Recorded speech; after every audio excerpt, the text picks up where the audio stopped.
Hello and welcome back to another Pricey HD video. Today we've got another Birmingham City Career Mode episode. It is Season 2 Episode 4 and I just wanted to start today's episode off with a bit of a soppy start. I just wanted to say thank you, because the other day I sat down and I realised quite how lucky I was. Now, I might not be getting the huge amount of viewers that I was getting on my Everton series back in FIFA 15. My channel might have slightly died, I do have to admit that, but that is only because of my bad uploading last year. But overall, I just wanted to say a huge thank you to anyone who is still here, anyone who has stuck out, because you guys make this what it is, and you are all legends. Absolute and utter legends. I had a comment the other day, and, it really, tugged at my heartstrings. He said you'll know who he is, because you'll probably be watching this. He said he was in my top 2 YouTubers in the world, and I mean, obviously, I don't see myself personally as a top 2 YouTuber in the world, but to have a comment like that, it genuinely does mean so much to me, and genuinely, it just makes me feel so good about myself. So, ultimately, all I wanted to say was thank you so much for sticking with this series, because I know I haven't uploaded very often. I know I don't upload enough.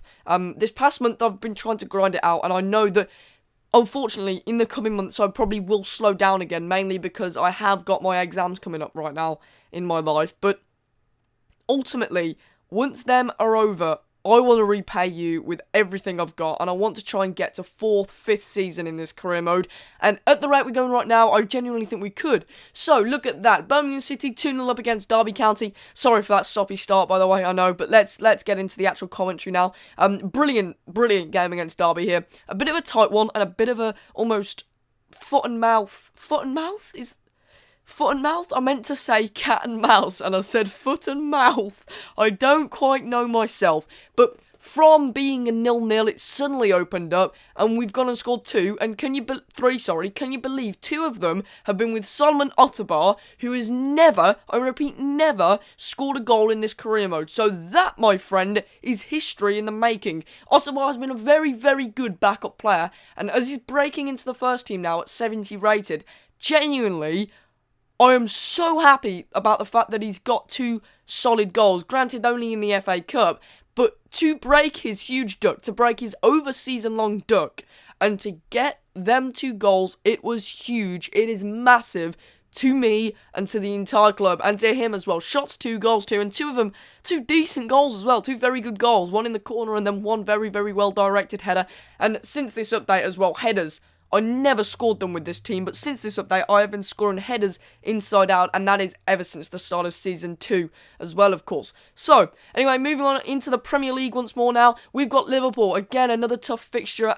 Well, every fixture in the Premier League is tough, of course. It's the most competitive league in the world. Patented. Anyway, literally, this fixture, after the previous episode in which we lost Spurs, which was our first loss in the Premier League, I really, really hope we can keep up what I would like to say is good form. 6th, I would take that at the final day of the season, any day of the week. 6th is an unbelievable point at the moment, and we've got this game in hand. Granted, this game in hand is against Liverpool, and it's not a game in hand on everyone in the league, it's just a game in hand on some of the people who played the day before, I believe. But we start really positively. Genuinely, I think we had a positive half there. Obviously, I can't show you all the positives because I have to cut the episodes down to get anything in fast enough, but ultimately I think we had a really positive half there, and I don't think we let Liverpool break us down. However, in the second half, Klopp's men do come out as a different team, and we're producing kicks like that. Otterbar, well, just because you scored 2 goals, let's not get too confident about yourself. But it is Che Adams who opens the scoring and breaks the deadlock. Unbelievable goal from Che Adams at Anfield, and genuinely, I'm not quite sure what is going on. We're leading Liverpool now. If we get to win this game, we are out and out, genuinely the best promoted side ever, because this has been an unbelievable start to the season. Our signings and everything have just fell our way, but it is 1-1. Expected, of course, another clean sheet gone for Didalon, and that's nothing against him. Didalon's kept loads of clean sheets already this season, considering we're only 5 games in, this being the 6th. But as Liverpool's outstretched foot of, I believe, who is that? Is that Adam Lallana? or James Milner. I can't see down there. It is Danny Ings. As Danny Ings, the Burnley reject's outstretched foot, puts Liverpool 2-1 up.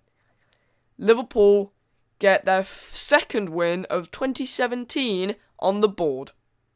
Yeah, obviously not the second win of 2017 technically, but that was okay. It was a dig. Liverpool fans, take the dig, then dig us back. We're in the Championship. Blah blah blah blah. Yeah, okay, fair enough. Right.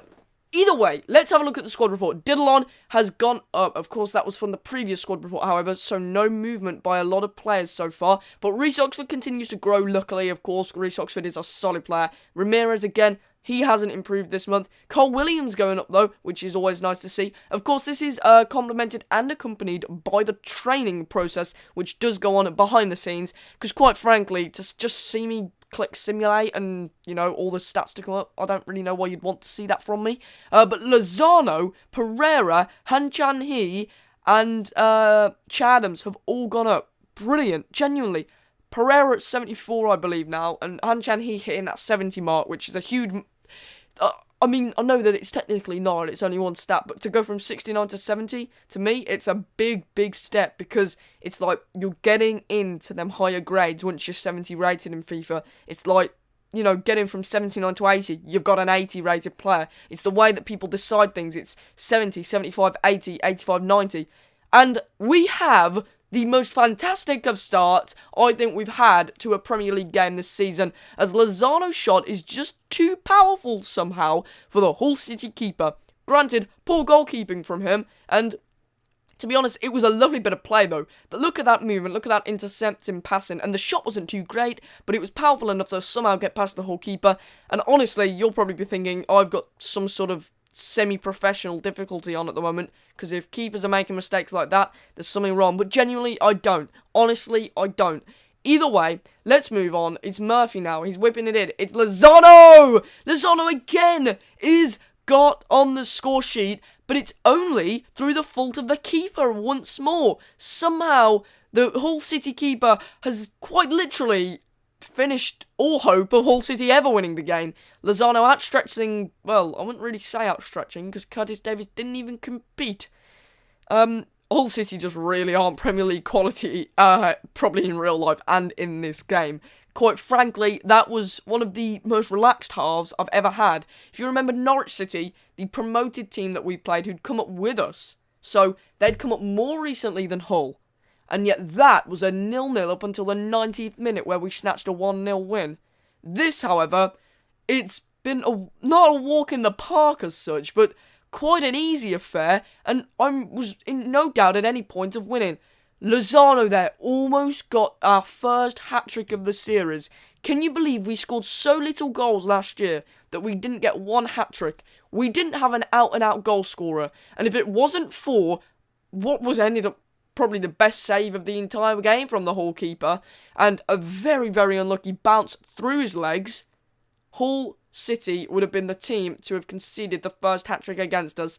But we do get a third goal. Unfortunately, it's not Lozano's way, it's Pereira's way. I say unfortunately, it's just once more proving that Pereira can score headers, proving that Pereira can score more goals as a central attacking midfielder. I think it took so much longer last year for Fabrini to get to this point, so it's unbelievable to see Pereira at this point on 2 goals already. Anyway, Lozano had a brilliant game. Such a shame he couldn't get that hat-trick, because it would have been so awesome to finally break that hat-trick barrier that we can't seem to break at the moment. You'd expect Che Adams or Lozano to be our man in a game maybe where we demolish teams. So a mixed game overall, a mixed episode, overall. But I do thank you for watching. If you did enjoy, make sure you smash the like button down below. Make sure you come back for more Birmingham City Career Mode, and I love you all. No homo.